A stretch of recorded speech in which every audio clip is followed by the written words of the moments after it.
तवाफ। अल्लाह अकबर, कितनी शान वाला जिक्र। जानते हो एक बहुत बड़ा बादशाह गुजरा है, नाम था उसका तुब्बा हुमैरी। क्या नाम था? बोलना पड़ेगा, अब तुम्हें भी पता चलेगा गर्मी होती क्या है। क्या नाम था? तुब्बा हुमैरी। उसे एक फतूर था दिमाग में, उसने कहा दुनिया फतह करनी है मुझे। बड़ा लश्कर, बड़ी फौज थी, लेके चलता था भाई। जिधर शहर में गुजर जाता ना, तो फिर उधर के शहर उसके हो जाते थे। लोग बिना लड़े चाबियां देके कहते थे, लो जी ये शहर भी तुम्हारा है। इत्तेफाक से शहर के फतह करते करते ना मक्का शरीफ के करीब आया।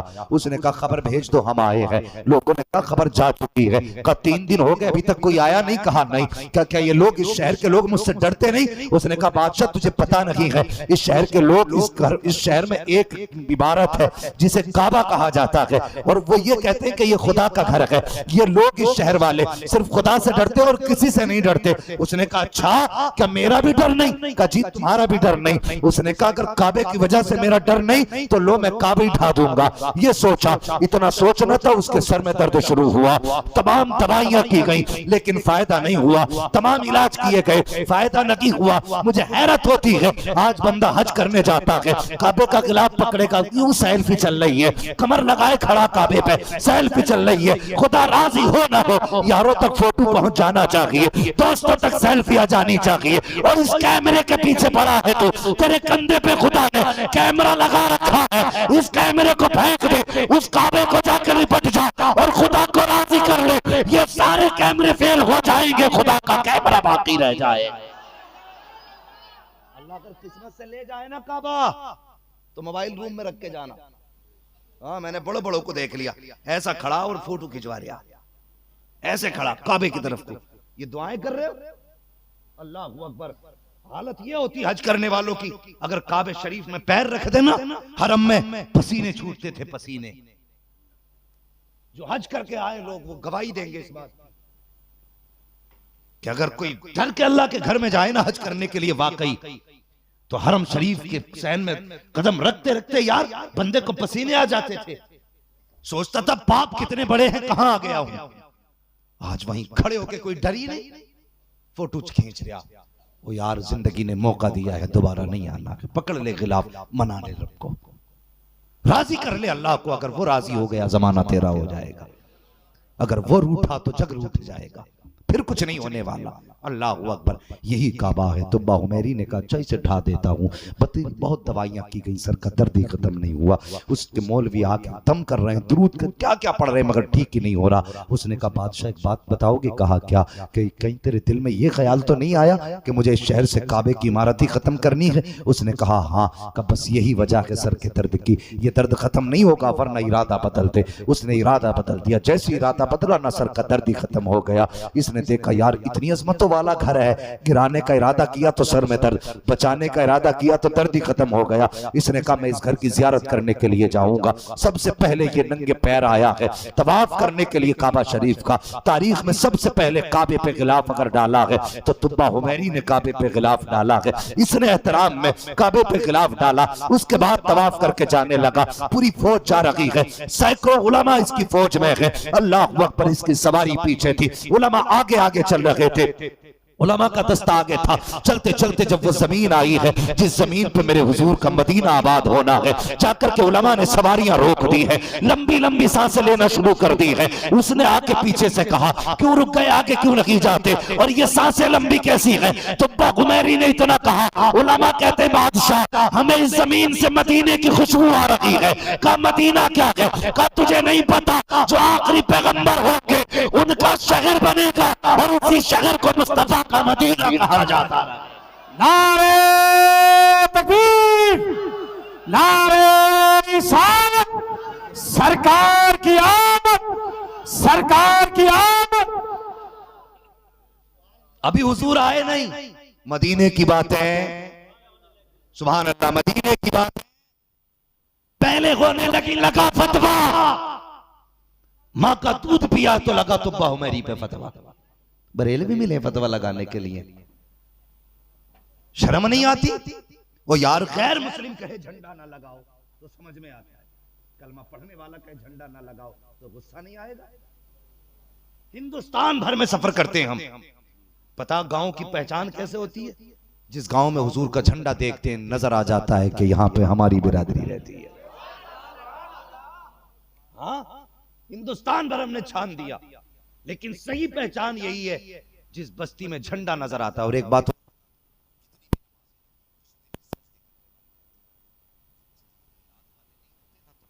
रौनक भी नहीं होती है।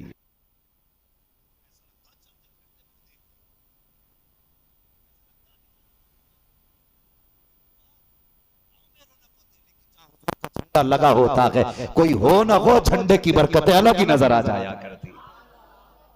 हाँ, अगर हुजूर वाले हैं तो फिर झंडा लगना ही चाहिए। तो मैं अर्ज कर रहा था, अगर अपना कहे तो तकलीफ होती है, झंडा ना लगाया करो। तुब्बा उमैरी 1000 साल पहले, उसने कहा क्या मतलब? उसने कहा आखिरी पैगंबर आएंगे। कहा कौन है ये? कहा ये वो है, अगर ये राजी हो जाए तो खुदा भी राजी हो जाता है। ये वो है जिनकी उम्मत में आने की नबियों ने दुआएं की है। ये वो है जिनकी उम्मत में पैदा होने की नबियों ने ख्वाहिश की है। अल्लाह अकबर। ये बात जब कही है उसकी कौम के उलमा ने कहा इतने शान वाले हैं? कहा हाँ। कहा बताओ कितना वक्त लगेगा आने में? कहा किताबें बता रही हैं वो आने वाले हैं, इशारे बता रहे हैं वो आने वाले हैं, सितारे बता रहे हैं वो आने वाले हैं। अच्छा, यहाँ उनका शहर आबाद होगा? कहा जी वो मस्कन इसी शहर को बनाएंगे। तुब्बा हुमैरी ने इतना सुना, उसने हुक्म दिया 300 घर तैयार किए जाए। 300 घर तैयार किए गए। एक घर 2 मंजिल बनाया गया। उनमें जो सबसे बड़ा आलिम था उस 2 मंजिल मकान में उस आलिम को रखा गया। बाकी मकानों में उन आलिमों को रखा गया फैमिली के साथ। और फिर उसके बाद तुब्बा हुमैरी भी ठहरा। उसकी तबीयत खराब होने लगी। उसने कहा उलमा से, कहा लोगों मैं अब इंतजार नहीं कर सकता, मेरे जाने का वक्त आ गया है। लो मैं खत दे के जा रहा हूँ। और ये खत उसने लिखा। लिखने के बाद उसके हवाले किया जो 2 मंजिल मकान में था। और उससे कहा सुनो, अगर तुम्हारे दौर में हुजूर आ जाए तो मेरा खत उन्हें दे देना। अगर उनकी तुम्हारे दौर में भी ना आए तो अपने बच्चों को वसीयत कर देना। अगर उनके दौर में भी हुजूर ना आए तो उनसे कहना वो अपने बच्चों को वसीयत कर दे। ये कह के तुब्बा हुमैरी तो चला गया।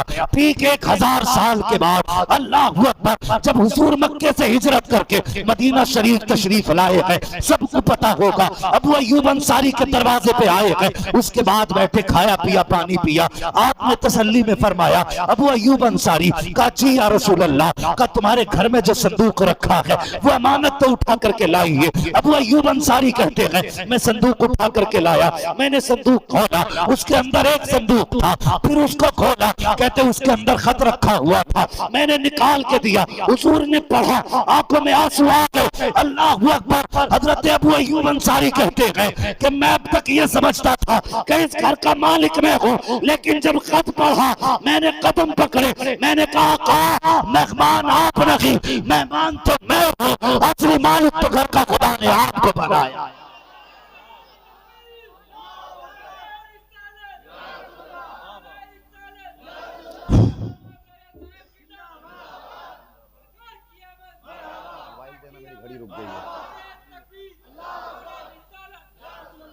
तवज्जो है। अल्लाह अकबर। ये हुजूर की आमद से पहले मदीने के तज़किरे, शहर मदीना आबाद हुआ, हुजूर आए। खत में पता क्या लिखा था? उसमें लिखा था या रसूल अल्लाह, मैं आपका दौर तो ना पा सका, लेकिन मैं आपके लिए तोहफे में ये घर दे के जा रहा हूँ।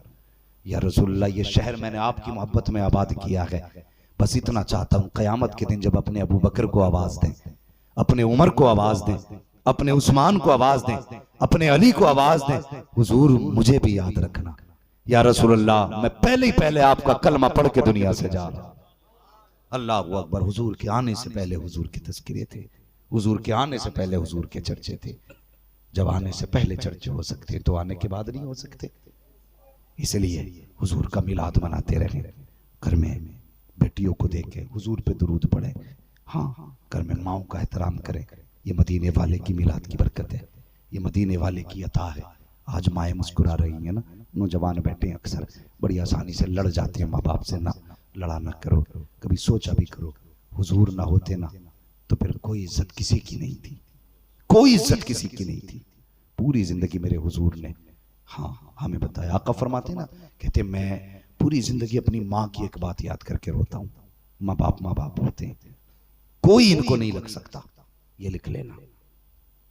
कुछ दिन पहले मैं देख रहा था, मैं गाड़ी से जा ट्रेन में बैठा था ना, तो एक बंदा ना ईंटें ढो के लेके जा रहा था बारिश में। मैंने कहा अगर इसे इसके बच्चे देख लेना कि एक बाप कितनी मेहनत से कमा के लाया है, तो शायद पूरी जिंदगी कभी इसके मुंह पे ताना नहीं देंगे। जान दे के बाप कमाता है, खून का पसीने का पसीना बना के बाप कमाता है, फिर भी औलाद बड़ी होके कहती चलो हटो पीछे हटो, तुम कौन होते हो। मेरे हुजूर फरमाते हैं पूरी जिंदगी मुझे माँ की ये बात रुलाती है। हुजूर कौन सी? फरमाया करते थे मैं छोटा था ना, कहते 4 साल हजरत हलीमा सादिया के घर रहा, 2 ही साल तो माँ के साथ रहने मिला मुझे। कहते मेरी माँ मुझे अपने बाजू पे हाथ सर रख के लिटाया करती थी। कितनी नसीब वाली है सैयदा आमिना, जिसके तलवों को चूमने की अर्श तमन्ना करे, वो उस महबूब को अपने सीने से लगा के लिटाया करती है। सोचने वाली बात, कभी महसूस करो यार, महसूस करो। अल्लाह अकबर। फरमाते हैं हुजूर कहते मेरी माँ ना अपने बाजू पे मेरा सर रखती और उसके बाद क्या करती, अपने चेहरे पे दुपट्टा डालती और फिर रोने लग जाती थी। कहती थी अल्लाह मेरा बेटा दुनिया में आने से पहले यतीम हो गया था, अगर मुझे कुछ हो गया तो मेरे बेटे का क्या होगा। ये माँ की फिक्र होती है।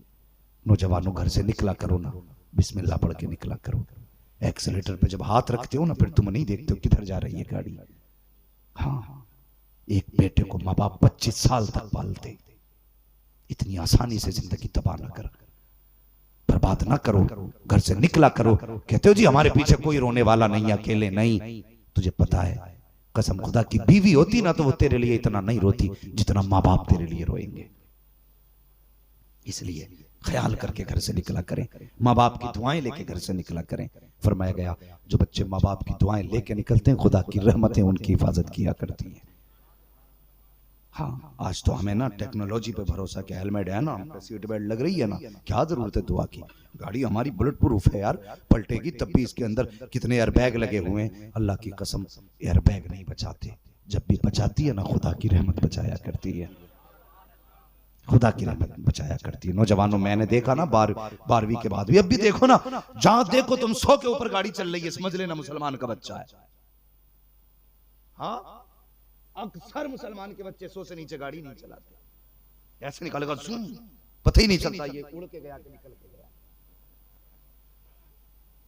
गाड़ियां हमारे लिए हैं, हम गाड़ियों के लिए नहीं है। हमारी सहूलत किस चीज में? परदेश जाओ ना, माँ की दुआ लेके जाओ, बाप की दुआएं लेके जाओ, और अल्लाह तौफीक देना तो कभी माँ बाप को छोड़ के ना जाना, इनके पास वक्त गुजारो, एक एक मिनट अपने माँ बाप के पास गुजारो। खुदा की कसम ये लम्हे लौट के नहीं आएंगे। आज हम कहते हैं दुबई जाऊंगा कमाने के लिए, जवानों में आग लगी पड़ी है दुबई जाने के लिए, जिसे देखो वीजा लिए घूम रहा है। भाई पासपोर्ट कोई वीजा मिलेगा? कई ने तो मुझसे कहती मौलवी साहब तुम्हारी तो जान पहचान होगी, वीजा दिलवा दो। मैंने कहा ऐसा तमाचा मारूंगा कि सारे वीजे भूल जाएगा। उस दिन एयरपोर्ट पे था मैं, कोलकाता के, एक ने आके मुझसे मुसाफा किया। मैंने कहा भाई किधर जा रहा? उसने कहा दुबई जा रहा हूँ। मैंने कहा मुझे कैसे? बोले मैं आपको जानता हूँ, आपकी तकरीरें सुनता हूँ। तो मैंने कहा यार दुबई जा रहा है, मैं दुआ करता हूँ खुदा करे तेरा आखिरी बार जाना हो। ऐसे देखने लगा। मैंने कहा मैंने ये नहीं कहा मर जा वहीं जाके, बस मैं इतना कह रहा हूँ जाना ना, वापस आना तो अपने घर में कोई बिजनेस कर लेना, वरना याद रख दौलत कमाने के लिए हम इतनी दूर चले गए अपने घर वालों से कि जब पलटे या तो माँ नहीं थी या बाप नहीं था, या दोनों ही जा चुके थे। इतनी दूर हम चले गए पैसे के लालच में कि हमने उम्रें खो दी अपनी। हमारी बीवियां बूढ़ी हो गई, लेकिन हम पैसों के लालच में परदेश में पड़े रहे। क्या करोगे ऐसी दौलत का? अल्लाह की कसम दुबई जाके 10 करोड़ भी कमा लो, अगर माँ का जनाजा मैसर ना हुआ तो 20 अरब भी दोगे तब भी दोबारा माँ का जनाजा नसीब नहीं होगा। इसलिए परदेश न जाना, न जाना परदेश। कम से कम इतनी दूर रहना, माँ आवाज दे तो जिंदगी में चेहरा दिखा सको, बाप आवाज दे तो चेहरा दिखा सको। अभी 2-3 दिन पहले का वीडियो वायरल किया गया, कोई सऊदी से कमा के वापस आ रहा था, फ्लाइट में बैठे बैठे इंतकाल हो गया। वो यार बता क्या कमाई है, क्या दौलत है ये? वो तेरे घर पे तेरा इंतजार करने वाले लोग थे। कसम खुदा की कभी पैसे से सुकून नहीं मिलता है, ये याद रखना, कभी पैसे से सुकून नहीं मिलता। अगर तुम्हारे घर पे गोश्त मुर्ग मुसल्लम ना भी हो, लेकिन अपने हो, चटनी लेके बैठ जा, 4 लोगों को बैठा, मुस्कुरा के सूखे रुकमे खा। खुदा की कसम 5 स्टार में वो लज्जत नहीं है जो अपनों के बीच बैठ के चटनी से खाने में मजा आया। मेरे हुजूर ने क्या फरमाया था? फरमाया 3 चीजें खुशनसीबी की अलामत। एक रिवायत में 3 है, 5 है, 4 है, मैं 3 की बात कर रहा हूं। फरमाया सबसे ज्यादा नसीब वाला है वो। खुश नसीबी की एक बात बताई, फरमाया जिसे नेक बीवी मिल गई वो खुश नसीब है। दूसरी फरमाया जिसकी सफर के लिए सवारी अच्छी है वो नेक है, वो खुश नसीब है। फरमाया तीसरी बात जिसका रिस्क घर के जितने करीब है वो उतना ज्यादा खुश नसीब है। रोजी घर के पास तलाश करो, ओ यार दिन भर कमाओ, रात को अपने माँ बाप के पास आके बैठ जाया करो। मौत का कुछ पता है तुम्हें आ जाए या माँ बाप को आ जाए? पता है किसी को? नौजवान किसी को नहीं पता। तुम मर जाओ, अगर तुम मर गए तो माँ बाप कहेंगे कि मेरे बेटे ने सारी जिंदगी दूर रह के गुजार दी, मैं जी भर के देख ही नहीं पाया बेटे को। अगर बाप चला गया तुम कहोगे हमने पूरी जिंदगी कमाने में गुजार दी, आज लगाने का वक्त आया तो माँ बाप ही चले गए। इसलिए कोशिश करें अपना वक्त अपने माँ बाप को दें, अपनी फैमिली को दें, अपने परिवार को दें। फैमिली परिवार एक ऐसी चीज है यार कि कसम खुदा की इसके बदले में जितने चाहो सजदे कर लो कमी कम है। उन लोगों से पूछो जिनका कोई नहीं होता है वो दुनिया में कितने अकेले होते हैं। ईद के दिन भी ईद नहीं लगती है उन्हें, खुशियों में भी खुशियां नहीं लगती। 10,000 का जोड़ा पहन लेते हैं, कोई प्यार से बेटा कहने वाला नहीं होता ना तो वो कपड़े काटते हैं। अगर फटे कपड़ों पे परहेज करके पैबंद लगा के ईद के दिन पहन ले, प्यार से हाथ रख के दुआएं देने वाली मां हो ना तो अमीरों से ज्यादा अच्छी गरीबों की ईद हो जाया करती है। बात समझ रहे ना मेरी? जो मैं कहना चाह रहा हूं, माँ बाप से दूर ना जाना, अपना वक्त माँ बाप को दें, अपने परिवार को दें। दौलत कमाने के लिए हम इतने दूर चले गए कि उम्र गुजर गई। जब पलट के आए तो दौर जा चुका था, उम्रें जा चुकी थी। वो लड़कपन, वो खेल, वो कूद, वो प्यार की बातें, वो मोहब्बतों के लम्हे सब खत्म हो चुके थे। इसलिए मेरा एक सबक ये भी याद रखना, कभी दूर नहीं जाना है। अपने ख्वाब सजाने के लिए माँ बापों की आंखों के ख्वाब ना छीनना। हाँ, अल्लाह रोजी तो घर के करीब भी दे देगा, लेकिन हमारे ये ख्वाब कि मेरे पास एक ऐसी गाड़ी हो जिसे देख के लोग समझे कि कोई बैठ के जा रहा है, ऐसा मकान हो जिसकी छत पर खड़ा हूं तो इलाका दिखे। नहीं यार, ये कुछ नहीं है। एक आंधी में ढह जाते हैं मकान, एक एक्सीडेंट में टूट जाती है गाड़ी, मगर रिश्ते वो चीज है खुदा की कसम जो कब्रों में भी जाके बाकी रहते हैं। करेंगे ना इंशाअल्लाह ऐसे ही, माँ बाप के करीब रहेंगे। नौजवानों एक बात और कह जाऊं, आप मोबाइल कम से कम इस्तेमाल करें। ये नशा है 5G का नशा, 4G का नशा, जिसने हमारी कौम तबाह कर डाली है, जिसने हमारी कौम तबाह कर डाली है। इसे एक तरफ रखो, किताबें उठा लो, वरना कल तुम्हारे हाथ में कटोरे के सिवा कुछ नहीं होगा। और याद रखो दौर वो आ रहा है, भीख भी उसे दी जाएगी जो कंप्यूटर से मांगेगा। ये याद रखना, तुम्हें कोई भीख भी नहीं देगा। तुम्हें याद है कोई जुमला? किसी ने यह कहा था हम इन मुल्लों से नालियां साफ कराएंगे, भूल गए? हमें याद है। कैसे कराएंगे?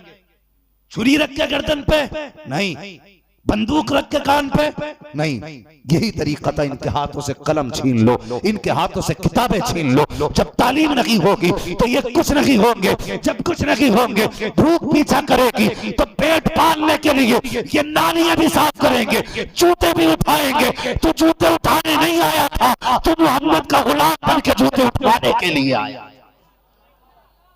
अहद करो, फेंक दो मोबाइलों को, किताबें उठा लो। आज अगर किताबें उठा ली तुमने बचपन में, कल मोबाइल, लैपटॉप, दुनिया का पूरा इंटरनेट तुम्हारे पीछे होगा। लेकिन शर्त है तुम्हें कामयाब होना पड़ेगा। पढ़ेंगे इंशाअल्लाह, सारे बोलो इंशाअल्लाह। चच्चा लोग ना बोले चाहे बिल्कुल भी, अब उनके दौर की बात गुजर गई, लेकिन ये बच्चे लोग जरूर बोले। और माँ बाप तुमसे भी गुजारिश है, तुम अपने बच्चों का रोज इशा के बाद मोबाइल जमा करो अपने घर में, लाजिम है। अगर आपका बेटा मोबाइल चलाता भी है ना दिन में, रात को मोबाइल ले लो, चल भाई अब तेरा कोई काम नहीं, सो जाके। इसके नुकसानात जानते हो? इसके नुकसानात ये, तुम्हारे बच्चे 3 बजे सो रहे हैं और सुबह को क्या बजे उठ रहे हैं? 9 बजे उठ जा, फिर भी सवेरा भले ही हो जाता। 10 बजे 11 बजे सो के उठ रहे हैं। नंबर 1 सेहत खराब, नंबर 2 उम्र घट रही है। उम्र घटने कोई मौलवी फतवा ना लगाए कि मौत अपने वक्त पे आएगी। उम्र घटने का मतलब है जियोगे तो खिचड़ खिचड़ के जियोगे। जब तक जवानी रहनी है तब तक नहीं रहेगी। तो 3 बजे सो रहे हैं, 10 बजे सो के उठ रहे हैं। नंबर 1 उम्र खत्म, जवानी खत्म। बरकतें खत्म जिंदगी की। ये दिन छोटे पता क्यों लगने लगे? क्योंकि 10 बजे सो के उठने लगे। आज भी गारंटी है 4 बजे उठ के देख, ऐसा लगता है जैसे पूरे महीने की बरकत खुदा ने एक ही दिन में दे दी है। उठ के तो देखो 4 बजे। लेकिन हमारा तो दुकानदार भी बड़े मौज में, ये भी 10 बजे दुकान खोल ले आ जाए। इसलिए कि ईसाइयों का तरीका 10 बजे खोलने का, ये भी 10 बजे मर रहा जाकर दुकान पे। फिर कह रहा तावीज दे दो। मौलवी ने गठरी बांध दी, एक लगाए पड़ा दराज में, एक लगाए पड़ा सिर पे, एक लगाए पड़ा शटर पे, एक लगाए पड़ा कमर के पीछे, एक लगाए पड़ा कुर्सी के नीचे। बरकत नहीं हो रही। मैं कह रहा हूं पूरा कुरान गले में लटका ले, बरकत नहीं होगी। इसलिए कि तूने 10 बजे दुकान खोली है। मेरे हुजूर ने कहा था या अल्लाह मेरी उम्मत के सुबह के वक्त में बरकत अता फरमा। उम्मत के लिए सुबह के वक्त की बरकत मांगी थी मुस्तफा ने, और सुबह को उम्मत सो रही है तो बरकत कब मिलेगी? अगर बरकत चाहते हो, गारंटी के साथ कहता हूं, फजर की नमाज पढ़, जाके दुकान खोल, सजदा करना तेरा काम, रोटी देना खुदा का काम। 10 बजे दुकान खोलेगा बरकत नहीं मिलेगी। लो मौलवी लिख के लेके जा रहे हैं, अल्लाह के गौसे पाक को बैठा लो दुकान में चाय। हाँ, बरकत तभी मिलेगी जब तुम मुस्तफा के फरमान मानोगे। सच्ची बताओ, मैं तकरीर के नजरिए से नहीं, मैं कुछ बातें ही कर रहा हूं आपसे। हुजूर ने कहा चांद के 2 टुकड़ों के लिए उंगली उठाई तो हुए नहीं हुए? बोलो। इशारा किया सूरज पलटा के, पलटा। हुजूर ने कहा तो दरख्त अपनी जगह से उखड़ा के नहीं। हुजूर ने कहा तो अबू जहल की मुट्ठी में पत्थर बोले। हुजूर जो कहते वो होता है कि नहीं? और जब हुजूर ने कहा मेरी उम्मत के सुबह के वक्त में बरकत दे, तो दोपहर में क्या ढूंढने जा रहा है? बरकत सुबह को ही मिलेगी। अगर बरकत चाहते हो तो सुबह में उठना पड़ेगा। हाँ, 4 सजदे कर फिर मस्जिद से निकल। अल्लाह कहेगा सजदा करना तेरा काम था, रोजी देना मेरा काम है। जो तुझे करना था तूने कर दिया, अब जो मुझे करना है मैं कर देता। तो दुकान हर बिजनेसमैन 10 फजर बाद खोलेगा। ये मशवरा नहीं है, ये तुम्हारी बका का रास्ता है, वरना भीख मांगने में दिन नहीं रह गए। हाँ, यही वजह है हजरत, 100 रुपए देते हुए कलेजे फटते हैं। जब कमाओगे नहीं तो दोगे कहां से? जब होगा तो दोगे भी, और जब दोगे तो फिर अल्लाह तुम्हें भी देगा। ये भी ख्याल रखें, तुम नहीं दोगे अल्लाह तुम्हें भी नहीं देगा। तो दोनों सूरतें हैं। तो अब दुकान क्या बजे खोलोगे? 12 बजे खोलेगा। अब भी उन्हें खूब मेहनत का हक अदा किया भाई, तकरीर और करवा लो 1:30 बजे इंशाअल्लाह। तो अल्लाह ने वैसी बरकतें भी दी होंगी, ये याद रखना। हाँ, बरकत अल्लाह वैसी देगा। हुजूर ने सुबह के वक्त की बरकत मांगी। सारे लोगों का मसला, मेरा मशवरा नहीं है, मैं बता के जा रहा हूं। अगर बचना है तो ये करो। जो कम उम्र बच्चे हैं वो पढ़ें, फेंक दें मोबाइल। अगर चलाना भी है वक्त मुकर्रर करें कितनी देर चलाना, बाकी टाइम पढ़ाई को दो, किताबों को दो। जल्दी सो जल्दी उठो, जवानी भी सलामत होगी। अब जवानी आ रही है किसी पे, रैपट मार दो, 3 गिरेंगे एक रैपट है। 12वीं का जुलूस लेके जा रहा, सरकार की आमद नहीं। अबे झंडे से ज्यादा खुद हिल लिया, बचा ही नहीं कुछ है? कलेजे सूख गए, पित्ते सूख गए, तमाम हालत खराब है भाई। सेहत कहता तंग दस्ती अगर ना हो गालिब तंदुरुस्ती 1000 नेमत है। बहुत बड़ी नेमत है सेहत भी अल्लाह की, और सेहत ये मुसलमानों का हक है। वर्जिश मुसलमानों का लुज़ूमी हिस्सा है। नमाज तुम्हें दी इसलिए गई थी कि इबादत भी होती रहे, तुम्हारी वर्जिश भी होती रहे। अब तो अम्मा कहती है लल्ला ये आटा गेहूं रखिए ये चक्की पे, क्या मोटरसाइकिल पे रख दो, क्योंकि हिम्मत नहीं। 10 किलो कट्टा सिर पे रखेगा, टांगे पत्तियांगी।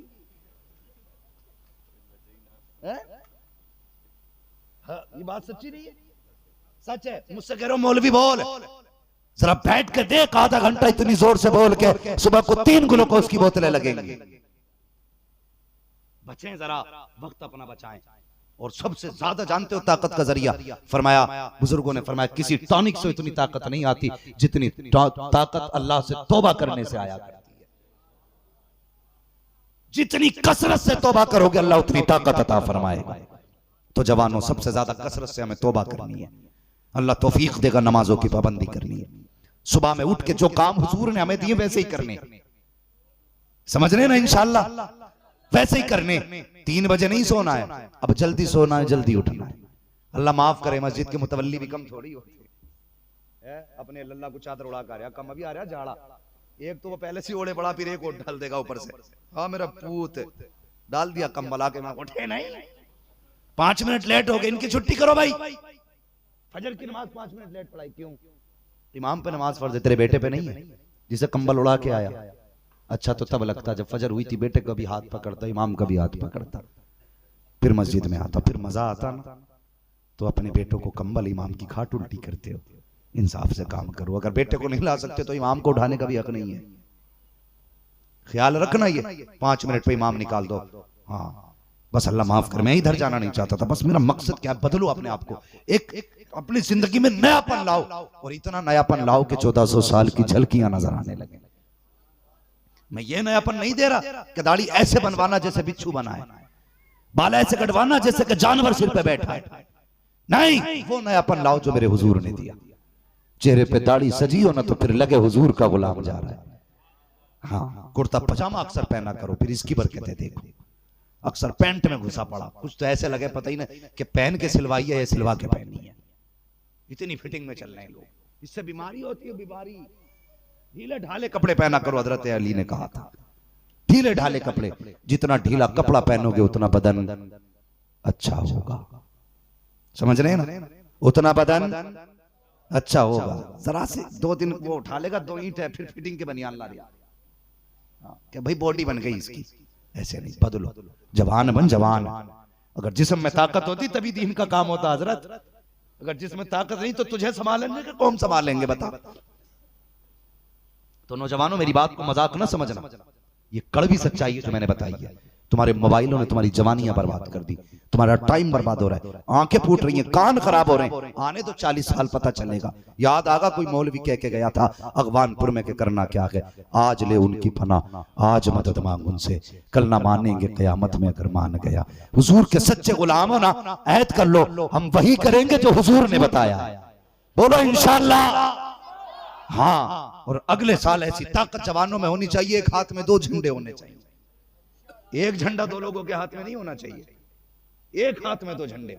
फिर देखो मजा आता है कि नहीं जिंदगी का। पढ़िए, आगे बढ़िए, बच्चों को अच्छे स्कूल में, माँ बाप की जिम्मेदारी है पढ़ाएं अच्छे स्कूल में। ये भी पता क्या करते हैं, बात आ गई तो कह दूं, ये भी नए नए ड्रामे करते हैं। ये भेज देते हैं गांव के हिंदी स्कूल में, 5 साल तक वो खिलाते हैं क्या मैं वो थैलियों में दलिया। हाँ, बस्ते में किताब बाद में रखे हैं, प्लेट पहले रखते हैं। जाओ, अल्लाह भला करेगा, प्रधान खुद बांट के खा जाते आधे आधे। हमारे यहाँ तो ऐसे ही चले। बताओ, जो गरीबों का हक था वो गरीबों को नहीं पहुंच रहा, विधायक को प्रधान दलिए खा रहे हैं। भाई ये हमारे बच्चों को बेवकूफ बनाया जा रहा है अच्छे स्कूल में। मरेरा शरीफ का एक नारा मुझे याद है, वो लोग कहते हैं आधी रोटी खाएंगे बच्चों को पढ़ाएंगे। तुम भी यह हद करो, आधी रोटी खाएंगे बच्चों को, माशाल्लाह, अल्लाह सलामत रखे, बच्चों को पढ़ाइए। मैं कहता हूं अगर एक बेटा बनेगा ना हमारा IAS, IPS, MBBS, BUMS, अगर MBBS भी बन गया ना हमारा कोई बेटा, तो जब वो दवा देगा ना, तो आज जो व्यापार बना रखा ना, मरवे को 3 दिन ऑक्सीजन लगा के 3 लाख वसूल करके फिर 3 दिन बाद डेड बॉडी देते हैं। हम सब जानते हैं मौलवी लुल्ल नहीं है। जहां साइंस पहुंचेगी 10 साल के बाद, मौलवी पहले पहुंच चुका वहां तक। इसलिए कि मौलवी ये तुम्हारा मालिक, तुम्हारा वारिस नहीं है, मौलवी मुस्तफा के दीन का वारिस होता है। अगर मुसलमान MBBS होगा तो फिर पानी का इंजेक्शन नहीं लगाएगा, धोखे की दवा नहीं देगा। अगर मिट्टी भी उठा के देगा, हुजूर पे दुरूद पढ़ेगा, शिफा खुद ब खुद होने लग जाएगी। हमारा बेटा अगर जज बनेगा तो फिर पैसे लेके फैसले नहीं होंगे। हमारा बेटा वकील होगा तो घूस खा के चोर को वली साबित नहीं करेगा, वली को चोर साबित नहीं करेगा। अगर मुस्तफा का गुलाम वकील होगा तो उधर ही खड़ा होगा जिधर सच होगा, और जिधर ये खड़ा होगा उधर ही जीत नजर आया करेगा। इसलिए अपने बेटों को वकील बनाए, अपने बेटों को जज बनाए, अपने बेटों को MBBS बनाए, अपने बेटों के हाथों में कलम दें। अगर हमारा बेटा IAS बनेगा ना, फिर किसी जिले में आंखें बंद करके गोली नहीं चलवाई जाएगी, हाँ, फिर किसी निहत्ते को सताया नहीं जाएगा, बेकसूरों पे कसूरवार बना करके जेलों में नहीं डाला जाएगा। अपनों के हाथ मजबूत करो, याद रखो जो हक तलवारों से नहीं लिए जा सकते उन हुकूक को हम कलम से हासिल कर सकते। पढ़ेंगे इंशाअल्लाह। मैं चाहता हूं हमारी बस्ती का एक एक बच्चा बेहतरीन स्कूल में, अच्छे स्कूल में तालीम हासिल करे, हमारी कौम आगे बढ़े। अल्लाह ताला हमारी बस्ती के बच्चों के मुस्तकबिल को रोशन फरमाए, पूरी उम्मत के मुस्तकबिल को अल्लाह रोशन फरमाए, और मौला करीम हमारे जवानों को मुस्तफ़ा जाने रहमत से सच्चा इश्क करने की तौफीक अता फरमाए। सारे लोग कलमा शरीफ पढ़ लीजिए, ला इलाहा इल्लल्लाहु मुहम्मदुर रसूलुल्लाह व मा अलैना इल्लल बलाग।